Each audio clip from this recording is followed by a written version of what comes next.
بچوں نے طہارت کا اعلان نہیں کیا، کنکروں اور پتھروں نے طہارت کا اعلان نہیں کیا، درختوں کے پتوں نے طہارت کا اعلان نہیں کیا، بلکہ خود اللہ رب العزت نے قرآن عظیم میں سورہ مبارکہ نازل فرما کر حضرت عائشہ صدیقہ کی طہارت کا اعلان، کیونکہ معاملہ بہت سنگین ہے، کسی اور کا معاملہ نہیں کہ کسی اور کے ذریعے طہارت اور پاکیزگی کا اعلان کروا دیا جائے، بلکہ نبی کی سب سے چہیتی بیوی کا معاملہ۔ اسی سے سمجھ میں آیا کہ جس کو حضور علیہ السلام سے سب سے زیادہ قرب رہا، اللہ نے اس کو سب سے زیادہ فضیلت عطا فرمایا۔ اب آپ بتاؤ، صحابہ میں حضور اکرم صلی اللہ علیہ وسلم کے ساتھ سفر و حضر میں سب سے زیادہ کس نے اپنا وقت خرچ کیا؟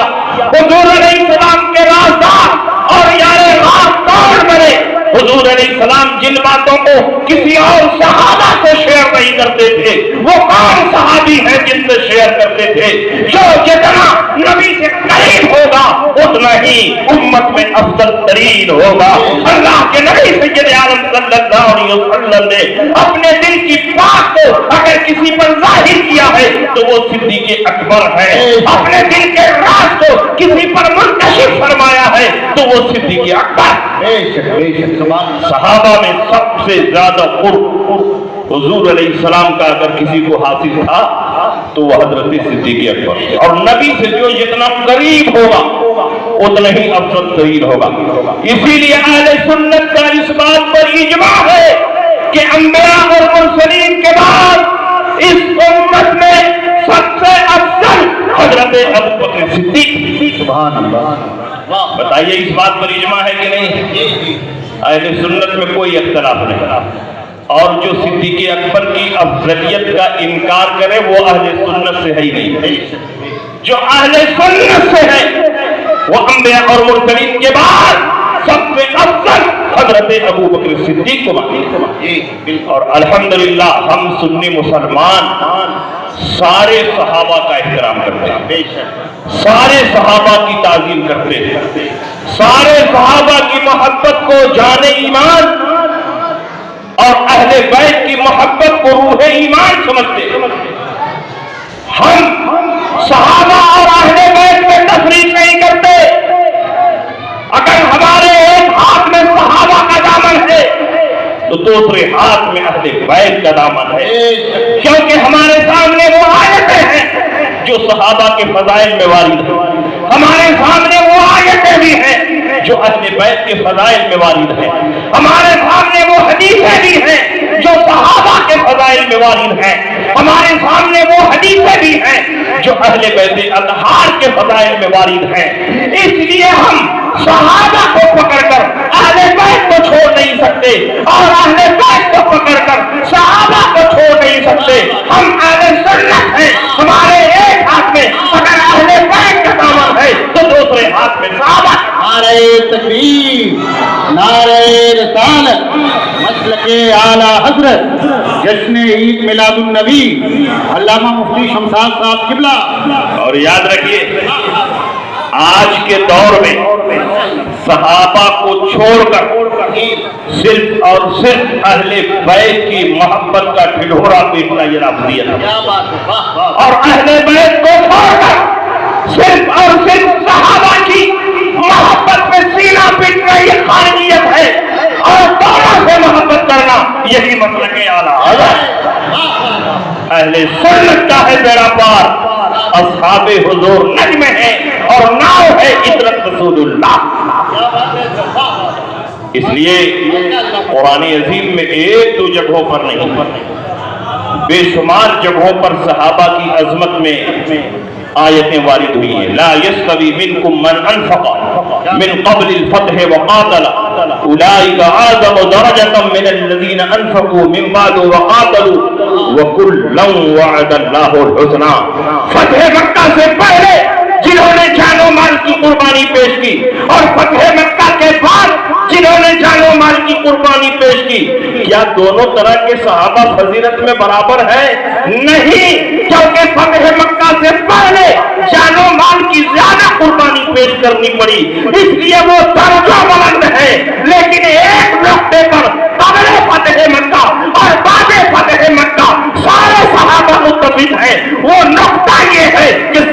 صحابہ جنتی ہیں، سارے صحابہ جنتی ہیں، ہم ہر صحابی کو جنتی مانتے ہیں۔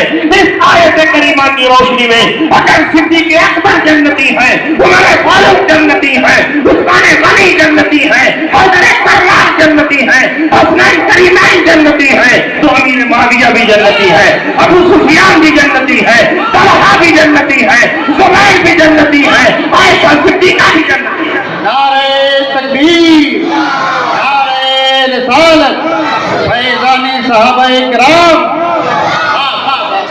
قرآن عظیم میں اللہ نے فرمایا والسابقون الاولون من المہاجرین والانصار والذین اتبعوهم بإحسان رضی اللہ عنہم ورضوا عنہ۔ سابقین اولین میں جو مہاجرین و انصار ہیں اور اخلاص کے ساتھ جنہوں نے ان کی پیروی کی، سابقین اولین میں ابو بکر صدیق ہیں، عمر فاروق ہیں، عثمان غنی ہیں، علی مرتضیٰ ہیں، حضرت طلحہ اور زبیر ہیں، اور جنہوں نے اخلاص کے ساتھ بعد میں ان کی پیروی کی، فتح مکہ کے موقع پر مسلمان ہونے والے حضرت امیر معاویہ، حضرت ابو سفیان، یہ بعد میں اخلاص کے ساتھ ان کی پیروی کرنے والے ہیں۔ اللہ دونوں گروہ کے بارے میں فرماتا ہے رضی اللہ عنہم ورضوا عنہ، اللہ ان سے راضی ہے اور یہ اللہ جن کو اللہ اپنی رضا کی سند عطا فرمائے اس سے ناراض رہنے والا مسلمان ہو سکتا ہے؟ جس کو اللہ اپنی رضا کی سند عطا فرمائے اس سے ہر مسلمان راضی ہوگا، جس سے اللہ راضی ہو بھلا کون مسلمان اس سے ناراض ہوگا؟ ہر صحابی جنتی ہے، ہر صحابی حق پر ہے، ہر صحابی عادل ہے، ہر صحابی مغفرت یافتہ ہے، ہر صحابی صلاح یافتہ ہے۔ صحابہ میں ہم تفکیک نہیں کرتے، اعلیٰ درجے کا صحابی ہے تو وہ بھی قابل احترام ہے، اور ادنا درجے کا جو صحابی ہے وہ بھی قابل احترام ہے، اور جو ادنا درجے کا صحابی ہے وہ بھی اتنا اعلیٰ ہے کہ آج کے دور کا بڑا سے بڑا غوث اور قطب بھی اس صحابی کے درجے کو نہیں پہنچے۔ اللہ کے نبی سید عالم صلی اللہ علیہ وسلم نے فرمایا لا تسبوا اصحابی فلو ان احدکم انفق مثل احد ذهبا لم يبلغ مد احدهم ولا نصیبہ۔ میرے صحابہ کو گالی نہ دو، میرے صحابہ کو برا بھلا نہ کہو، اس لیے کہ میرے صحابہ کا مقام یہ ہے کہ اگر تم سونے کا پہاڑ احد پہاڑ کے برابر سونا رب کی بارگاہ میں خرچہ کرو، اور میرا صحابی ایک مٹھی دو مٹھی یورپ کی بارگاہ میں صدقہ کرے تو اس پر اتنا ثواب ملے گا کہ سونے کے پہاڑ پر بھی اتنا ثواب نہیں ملے گا۔ تو صحابی عمل کی بنیاد پر صحابی نہیں ملا ہے، ایمان کی حالت میں نبی کو دیکھنے کی وجہ سے صحابی بنا۔ اس لیے ہر صحابی کا احترام کرو، ہر صحابی کی تعظیم کرو، اور اہل سنت والجماعت کا اس بات پر اجماع اور اتفاق ہے کہ جو خلافت کی ترتیب ہے وہی فضیلت کی ترتیب ہے۔ خلافت میں نمبر 1 پر صدیق اکبر تو فضیلت میں نمبر 1 پر صدیق اکبر، خلافت میں نمبر 2 پر عمر تو فضیلت میں نمبر 2 پر عمر، خلافت میں نمبر 3 پر عثمان تو فضیلت میں نمبر 3 پر عثمان، اور خلافت میں نمبر 4 پر حیدر کرار تو فضیلت میں نمبر 4 پر حیدر کرار ہے، نمبر 1 پر ابو بکر صدیق۔ بے شک بے شک بے شک۔ اور اس سلسلے میں ہم حدیثیں بیان کریں تو اتنی حدیثیں بیان کر دیں گے کہ رات ختم ہو جائے گی، بات ہی نہیں ختم ہوگی۔ کچھ حدیث سننا چاہتے ہیں؟ چلیے تو ہم بخاری کی بھی سناتے ہیں، بخاری کے باہر کی بھی سناتے ہیں۔ پہلے بخاری کے باہری کی سن لیجیے، اس لیے کہ بخاری کی جو حدیث ہے وہ تو تابوت میں آخری کیل ہے۔ اس حدیث کی خصوصیت یہ ہے کہ اس حدیث کے جتنے راوی ہیں سب سید ہیں، غیر سید نہیں۔ اس حدیث کے جتنے روات ہیں سب اہل بیت سے تعلق رکھتے ہیں۔ گویا باہر والا کوئی نہیں ہے، گھر والا ہی صدیق اکبر کی افضلیت کا اعلان کر رہا ہے۔ حضرت امام جعفر صادق رضی اللہ تعالیٰ عنہ فرماتے ہیں اس حدیث کو میں نے اپنے باپ امام باقر سے سنا۔ امام باقر فرماتے ہیں اس حدیث کو میں نے حضرت امام زین العابدین سے سنا۔ امام زین العابدین فرماتے ہیں اس حدیث کو میں نے حضرت امام حسین سے سنا۔ امام حسین فرماتے ہیں اس حدیث کو میں نے اپنے باپ حضرت علی سے سنا، اور حضرت علی فرماتے ہیں اس حدیث کو میں نے اپنے کانوں سے رسول پاک کی زبان مبارک سے سنا۔ بتائیے اس روایت میں کوئی غیر سید ہے؟ امام جعفر اہل بیت سے، امام باقر اہل بیت سے، امام زین العابدین اہل بیت سے، امام حسین اہل بیت سے، حضرت علی اہل بیت سے۔ تو جو سچا اہل بیت والا ہوگا، جو سچا محب اہل بیت ہوگا، جو سچا علی والا ہوگا، وہ اس حدیث پر ایمان ضرور رکھے۔ اب وہ حدیث سنیے، یہ حدیث ریاض النظرہ میں ہے، مستدرک للحاکم میں ہے، اور اس کے علاوہ حدیث کی کئی کتابوں میں ہے۔ حضرت علی فرماتے ہیں کہ نبی اکرم صلی اللہ علیہ وسلم تشریف لے جا رہے تھے، دائیں طرف صدیق اکبر ہیں، بائیں طرف حضرت عمر فاروق ہیں، ایک طرف حضرت عثمان غنی ہیں، دوسری طرف میں ہوں، حضرت طلحہ بھی ہیں، حضرت زبیر بھی ہیں، اور کئی صحابہ ہیں، اور خصوصیت کے ساتھ حضرت ابو دردہ رضی اللہ تعالی عنہ بھی۔ اور جب کئی لوگ گروہ بنا کے چلتے ہیں تو کبھی کبھی ایسا ہوتا ہے کہ کوئی آدمی چلنے میں تیز ہوتا ہے تو آگے نکل جاتا ہے۔ تو چلتے چلتے ایک مقام پر حضرت ابو دردہ رضی اللہ تعالیٰ عنہ آگے بڑھ گئے، صدیق اکبر پیچھے ہو گئے۔ حضرت ابو دردہ کی پیٹھ صدیق اکبر کے چہرے کے سامنے ہو گئی۔ کسی نے نوٹ کیا ہو کہ نہ کیا ہو، لیکن رسول پاک نے نوٹ کر لیا۔ جلال کے عالم میں رسول پاک نے ارشاد فرمایا، یا ابا الدرداء انت تمشی قدام رجل لم تطلع الشمس بعد النبیین علی رجل افضل منہ۔ اے ابو درداء، تم اس آدمی کے آگے آگے چل رہے ہو کہ آج تک یہ سورج انبیاء اور مرسلین کے بعد کسی ایسے آدمی پر نہ طلوع ہوا ہے نہ غروب ہوا ہے جو اس سے افضل ہو۔ وہ کون شخصیت ہے؟ وہ کوئی اور نہیں بلکہ حضرت صدیق اکبر۔ بتاؤ، اس حدیث کو تو حضرت علی خود بیان کر رہے ہیں، تو تم کیسے مولائی ہو کہ مولا علی کی حدیث ہی نہیں مان رہے؟ مولا علی خود فرماتے ہیں، افضل هذه الامه بعد نبیها ابو بکر، اس امت میں انبیاء اور مرسلین کے بعد سب سے افضل حضرت ابو بکر صدیق۔ دوسری روایت میں فرماتے ہیں، خیر الناس ابو بکر الا ان یکون نبیا، لوگوں میں سب سے افضل حضرت ابو بکر صدیق ہے، مگر یہ کہ وہ نبی نہیں ہے۔ اور حضرت علی ہی کے بیٹے ہیں محمد بن حنفیہ، بڑے شجاع، بڑے بہادر، علم میں بے مثال۔ محمد بن حنفیہ فرماتے ہیں، تاریخ الخلفاء مدرسے میں پڑھائی جاتی ہے، اس میں یہ روایت موجود ہے کہ محمد بن حنفیہ نے حضرت علی سے پوچھا کہ ابا جان، صحابہ میں سب سے افضل کون؟ حضرت علی نے فرمایا ابو بکر۔ کہا اس کے بعد کون؟ تو فرمایا ثم عمر، اس کے بعد عمر افضل ہے۔ محمد بن حنفیہ فرماتے ہیں کہ میں نے دل ہی میں سوچا کہ اگر پھر کہوں ثم من، اس کے بعد کہوں تو عثمان کا نام لے لیں گے، تو میں ہی کہہ دوں اب تو آپ ہی ہیں۔ تو محمد بن حنفیہ نے کہا کہ عمر کے بعد تو آپ ہی ہیں۔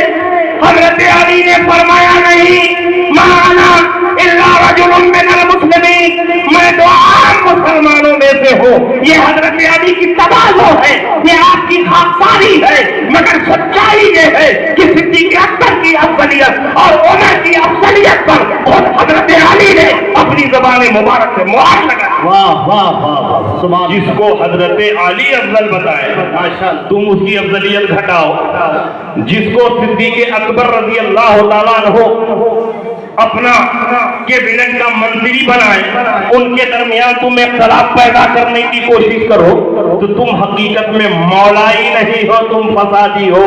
سچا مولائی وہی ہے جو مولا علی کے بیان کو حق مانے, مولا علی کی حدیث کو حق مانے, مولا علی کے نظریے کو حق مانے, مولا علی کے موقف کو حق مانے, اور جو مولا علی کا موقف ہے وہی اہل سنت کا نظریہ. ماشاءاللہ واہ واہ واہ. اور یاد رکھیے, جب نبی اکرم صلی اللہ علیہ وسلم مرض الموت میں داخل ہوئے, خوب غور سے سنیے گا اس حدیث کو.